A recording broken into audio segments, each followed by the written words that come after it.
ისე თუ გინდა იგავების მერვე თავზე რო იყო თუ ვინმე არაპირებს ოღონდ ამოსვლას არა კადრე განვიხილე. არავინ არაპირებს როგორც ხედავ იგავების მერვე თავზე ამოსვლას რა. ანუ არავინ ამოსვლელი არ არის ხომ რასაც უყურებ.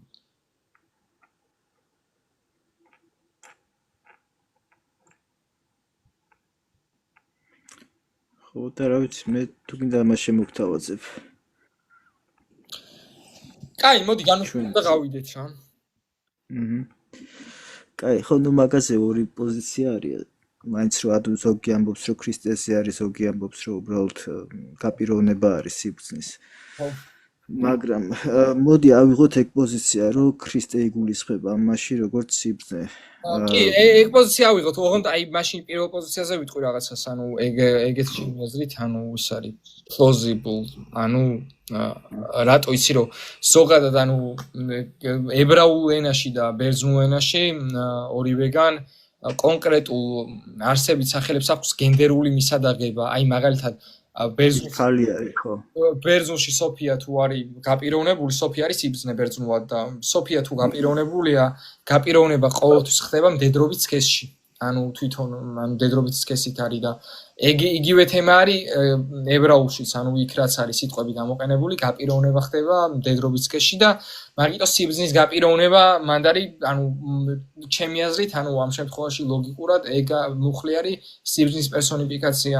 მაგრამ რომ მიყვეთ რომ ისა იესო თვითონ სიბრძნე არის, ანუ თუნდაც მაგას რომ თვითონ სიბრძნეა და მოდი ანუ პერსონიფიკაციის თვალსაზრისით არ მიყვეთ არის ჩემი აზრით ეგ არის რომ რეალურად მუხლი იესოზე არ არის კონტექსტულ შევხედავთ არანაირად, მაგრამ მოდი მიყვეთ მეორე მოსაზრებას, რომელ მოსაზრებასაც სხვათა შორის მართლმადიდებელი წმინდა მამების ნაწილი მაგას ამბობდა რომ ეგ მუხლი ნამდვილად არის იესოზე, თუმცა ჩვენ ვიცით რომ ანუ მართლმადიდებლებისთვის იესო უქმნელი ღმერთია, შესაბამისად რაში არის საქმე გისმენთ ამ შემთხვევაში შენ და თუ რამე დავამატე. ხო არა მეც მართალი გითხრა მაგ პოზიციას ვიზიარებ უფრო მეტად რომ ქრისტე საუბრობს მაგ ანუ იგავების წიგნში და მაგისთვისაც მოკლედ არის სხვადასხვა ანუ კარგი არგუმენტები, მაგრამ ნუ დამტკიცების დონეზე არ შემიძლია მოკლედ მაგაზე რო თქვა. ნუ მაგრამ დაშვების დონეზე რო დავუშვათ რომ ქრისტე არის, ხო? რატო არ ამტკიცებს რომ ქმნილება არის? ანუ ეს არის ამ შემთხვევაში მთავარი ხაზი, ხო? რაზეც მეორე მხარეს შეიძლება რომ გავცეთ პასუხი. ნუ აქ მთავარი ხელჩასაჭიდი ფორმა არის იგავების წიგნის ბერძნულენოვანი თარგმანი. ნუ ებრაულ ენაში წერია რომ შემიძინა ღმერთმა სამყაროს შექმნამდე და ბერძნულ ტექსტში არის გამოყენებული სიტყვა რაც ბევრ შემთხვევაში გამოიყენება როგორც ქმნილება, ანუ შექმნა. ეს არის კონკრეტულად ექტისენ, ანუ პირველ პირში არის მე შემქმნა, ანუ ესე თარგმნის ზოგიერთი. ნუ ეხლა აქ რა პრობლემები არის? პირველი პრობლემა არის ის, რომ ნუ ბერძნულ ებრაულენოვან თარგმანში ქანა რაც არის, ხო, ეგ შეძენა არანაირად არ არის კავშირში შექმნას. აი თუნდაც იგავების წიგნში მეოთხე თავში, მეშვიდე მუხლში არის იგივე სიტყვა გამოყენებული. რომ აი სიბრძნე შეიძინა ადამიანებზე არის ხო ნათქვამი, ვის შეიძინა სიბრძნე, აი შეიძინა სიბრძნე მოწოდებითი ფორმით არის. მაგრამ თუ ეს ადამიანმა უნდა შექმნას სიბრძნე, ანუ იგივე სიტყვა არის ზუსტად გამოყენებული, ქანა არის ებრაულად. და ნუ ადამიანმა თუ უნდა შექმნას სიბრძნე, მაშინ სამყაროს შექმნამდე ვერც არსებობდა, მარტივი ლოგიკა არის. ხო. და ნუ ებრაული ენა ამით ამოწურავს ამ გაუგებრობას. მაგრამ ეხლა რო გადავიდეთ უკვე ბერძნულენოვან ტექსტზე. ბერძნულენოვან ტექსტში ანალოგიურად ექტისენ არ გამოიყენება აპრიორულად მხოლოდ ქმნილების აღნიშვნისთვის. აი მაგალითად ცნობილი ერთ-ერთი ყველაზე ცნობილი ფსალმუნი რომელიც არის ხო 50-ე ფსალმუნი გული წმინდა დაბადე ჩემთან ღმერთო ხო ბერძნულში არის ზუსტად იგივე სიტყვა გამოყენებული კარდია კატარა ექტისენ მიოთეო ანუ ექტისენ არის იგივე შექმნა, მაგრამ აქ ახალი გულის შექმნა ხო არ იგულისხმება რა, იგულისხმება გულის გარდაქმნა, ანუ არა ახალით, არამედ თვისობრივი განწმენდა გულის. და ну აქაც იგივე პრინციპი მუშაობს სიბრძნესთან მიმართებაში. მაგრამ ნახე, ეხლა ერთი ძალიან მნიშვნელოვანი მომენტი არის აქ. თვითონ ხო თუ რამე კითხვები გაჩნდება თან თუ გინდა მითხარი. აი როლური თამაშივით რო გავაკეთოთ და თუ გინდა მეორე მხარის პოზიცია შე რო გააჟღერო. ხო, ანუ ამ შემთხვევაში, ანუ თვითონ მან რამდენიმე ვარაუდი არის, რა შეიძლება ეგ სიტყვა ნიშნავდეს. მაგალითად ჩვენ თუ დაუშვოთ შეიძლება ნიშნავდეს შექმნას. მაგრამ მან არის რამდენიმე დაშვება თვითონ ეგ სიტყვები, რაც არის გასაკეთებელი, ანუ რა შეიძლება ეგ სიტყვა ნიშნავდეს და ერთ-ერთი დაშვება მან არის შობა და ანუ სხვათა შორის მაგ სიტყვაზე, ანუ მაქედან, ანუ ერთ-ერთი მუხლია, საიდანაც მოდის, ანუ ეს არის მეტაფიზიკური პრინციპი, ოღონდ ანუ მარადიული შობის კონცეფტი, საიდანაც მოდის, წმინდა მომწვივალურად ეგაა. მაქედან ერთ-ერთი მუხლი, საიდანაც ანუ მაგას ეგ დასვლა გამოდის, იმიტომ რომ მან ცხადია შობაზეა საუბარი, ოღონდ შობა საიდან მოვიდგეთ, რომ შემდეგი სიტყვები რაც არის შემდეგ მუხლებში 23-24 მუხლებში შემდეგი სიტყვები რაც არის მშობიარობის ტკივილით შობასთან დაკავშირებით საუბარი რა. ეს ვარსკვლავზე უწინარეს, ხო? ხო და მშობიარობის ტკივილით შობასთან დაკავშირებით რადგან არის საუბარი, ცხადია რომ ხვდებით რომ იმ მუხლში არის შობა და რაც შეეხება მშობიარობის ტკივილით ვინმეს შობას რაც შეეხება. მშობიარობის ტკივილით ზოგადად სანამ დედა შულს გააჩენს, მაქამდე ეგ ნაყოფი ცოცხალია და არსებობს. ანუ მანდ კრეაცია მანდ არ ხდება, ანუ ეგ უკვე არსება, ანუ უკვე არის, იქ უკვე ადამიანია. შესაბამისად მშობიარობის ტკივილით სანამ გააჩენენ, მაქამდე უკვე არსება არის შესაბამისად, ანუ თვითონ იდეალურად გამოხატავს იმ მარადიულ ჰიპოსტატიკურ თვისებას. ეხა ეს ცოტა ღრმა თემა შეიძლება ამში ქრისტიანის ბევრი ვერ ეყვეოდნენ, ანუ თვითონ ანუ მაგ ჰიპოსტატიკურ თვისებებზე. რასაც ანუ ამ შემთხვევაში ქრისტიანულ მეტაფიზიკაში მაგას ჩვენ ვეძახით მარადიულ შობის იმას რა ქვია ჰიპოსტატიკურ თვისებას, რაც და ეს არ ნიშნავს შობაში არ იგულისხმება ამ შემთხვევაში არანაირი გაგებით შექმნა. ანუ თვითონ დიალექტიკური მოსაზრება უშუალოდ ზუსტად შობა რა არის, ამის არის, ანუ ეს ანიშნავს, რომ მამა იყო და ძე იშვა, არა, სამივე პიროვნება მარადიულია, უბრალოდ ეს არის ჰიპოსტატიკური იდენტობის განსაზღვრელი ამ შემთხვევაში, ანუ ეს არის ჰიპოსტატიკური იდენტობა, ეს არის მარადიული კონცეფტი. შესაბამისად, ხო, ნუ ეს პრინციპია, ანუ მაგ მხრიდან ეს მინდა რომ მეთქვა. კი, ხო, შობაზეც არის კი მართალი ხარ საუბარი ამ ადგილას და უბრალოდ აქ არის კიდე რამდენიმე ნიუანსი, რაზეც მე ამას ხსნი უფრო როგორც საწინასწარ მეტყველო ტექსტად და გეტყვი რატომაც. თვითონ აი სიბრძნეს ვინაობაზე რო გადავიდეთ, ხო, ვინ არის სიბრძნე იგავთა წიგნის მიხედვით. იგავთა მესამე თავში არის ამ შემთხვევაში 18 მუხლში, რომ ის სიბრძნე არის სიცოცხლის ხე. ანუ სიცოცხლის ხე ვიცით ყველა არის ხე, რომელთან მიახლოებაც აეკრძალა ადამიანებს, აი რომ ადამ და ევა დაცემის მერე. ხო. და ამ თავში, როდესაც ამბობს, რომ უფალმა შემიძინა მე თავისი შემოქმედებით იქცის დასაწყისში, აქ შექმნაში იგულისხმება კონკრეტულად აი გეგმისთვის შეძენა, ანუ განსაზღვრა წინასწარ, რომ აი რისთვის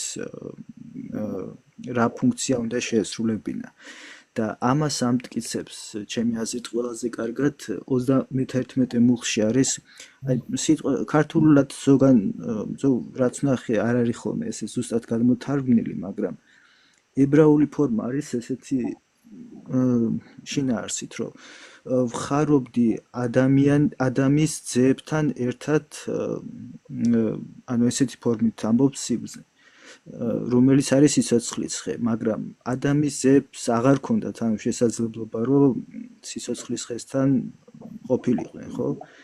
და მაგრამ ეს არ ნიშნავს, რომ არ მოხდება საომავლოდ. და სწორედ აქ არის კვანძის გახსნის მომენტი, რომ ადამიანის ძეებთან ერთად ხარობდა და მათ შორის აი ვიდრე როცა ცას რკალს აკრავდა და ასე შემდეგ, რაც სამყაროს შექმნის წინარე პერიოდს ასახავს.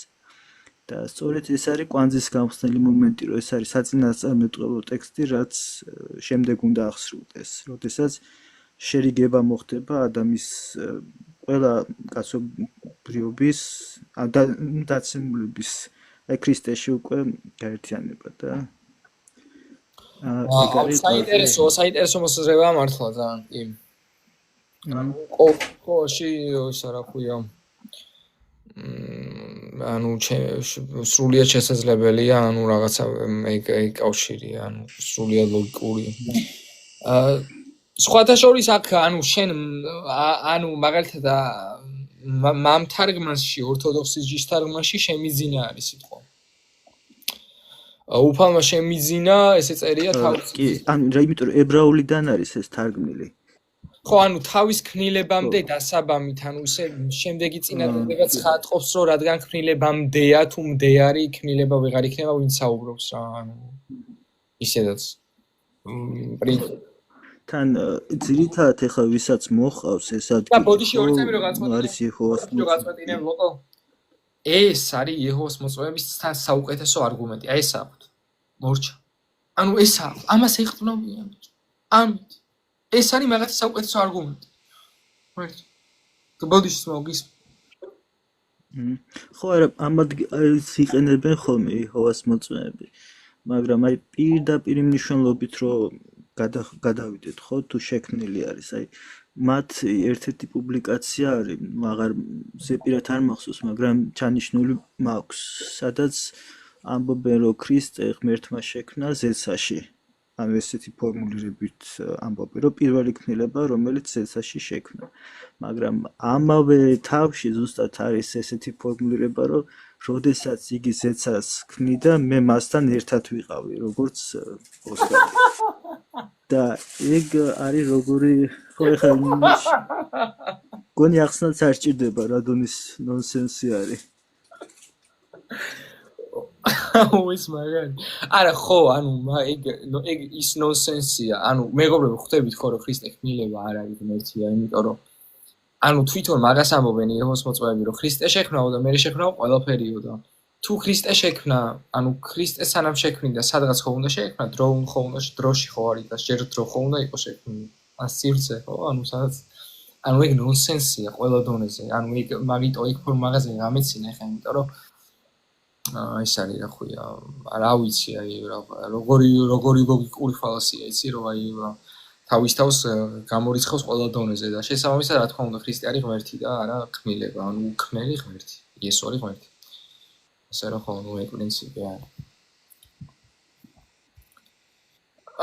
ასე რომ ხო ამოწურეთ ასე თუ ისე კი მგონი ხო ну ერთი მომენტი არის ну როგორც საწინასწარმეტყველო მნიშვნელობა მეორე მომენტი არის თუ მაინც არასაწინასწარმეტყველო თიტყვიან მაშინ აი ჩიხში შესვლის მომენტი დგება რომ აი ცის შექმნამდე შეიქმნა თუ ცა უკვე შექმნილი იყო როდესაც შეიქმნა თვითონ ორივეს აღიარება უწევთ ანუ იმასაც ვერ იტყვია რომ ბიბლია ცდებაო და ვერც იმას იტყვია რომ ჩვენი პუბლიკაციები ცდებაო იმიტომ რომ აქ დოგმატი არის მათთვის რომ არ შეიძლება რა ცდებოდეს ხო ამას დავდება მოჭიდა ამ განხილვას დავდებ იეჰოვას მოწმეებისთვის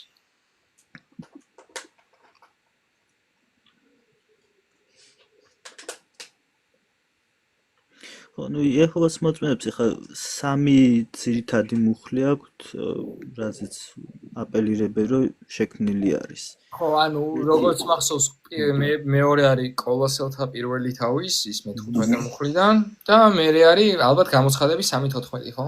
კი ბატონო. ну კიდევ არის ანუ ზოგადად ზერო ეწოდება ზეო ანუ ქრონოლოგიურად შემდეგ მოდის ვიდრე ეს მამაო მაგრამ ეგეც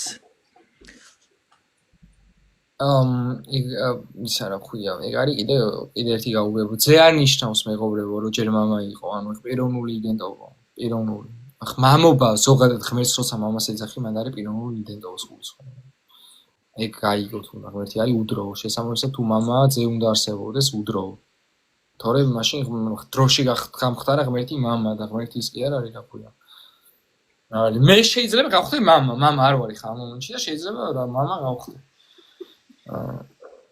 მაგრამ მამა ღმერთი არ ხდება მომენტში, ანუ ღმერთი ყოველთვის მამა, იმიტომ რომ ძე ყოველთვის არის. ღმერთი უცვლელია უცვლელი. ღმერთი ხო სამი სახითაა, არა მოდალიზმია. ძალიან თულად ხო არ დავითახმო სახითაა, რო არ დავაბყოლო. სხვათა შორის სახეც არის გამოყენების აი რა ჰიპოსტასია სახე არის პროსოპონი ხო პროსოპონი ლოცვაში არის ხო სამსახოვანო განუყოფელი ანუ სახოვანი არის გამოყენებული მაგრამ იდეა მაინც პიროვნებაზე პიროვნება რა ჰიპოსტასია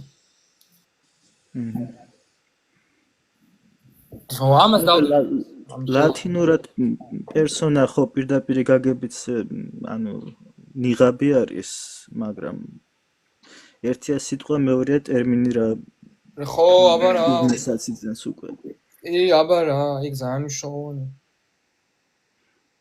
მე მგონია რომ ანდროიდი ხარ ამდენიმე საიდან იცი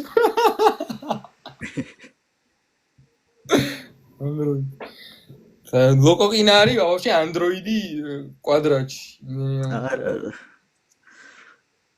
სხვათა შორის აი რო იცოდე რეალურად ბევრ რამეს ვიგებ შენგანაც და დიდება მეც ძალიან ბევრ რამეს სამხრივად არ მიიღო ეგ მეც ძალიან ბევრ რამეს ვიგებ შენგან აი ვინმეს თუ უნდა ეხა ჩართვა ერთი ადამიანის განსხვავებულობა და გავედით თუ არა და წავალ იმიტომ რომ გვიანია და უფალი იესო ქრისტე ჩვენთანაა უფალს უყარვართ და გვაძლიერებს ხო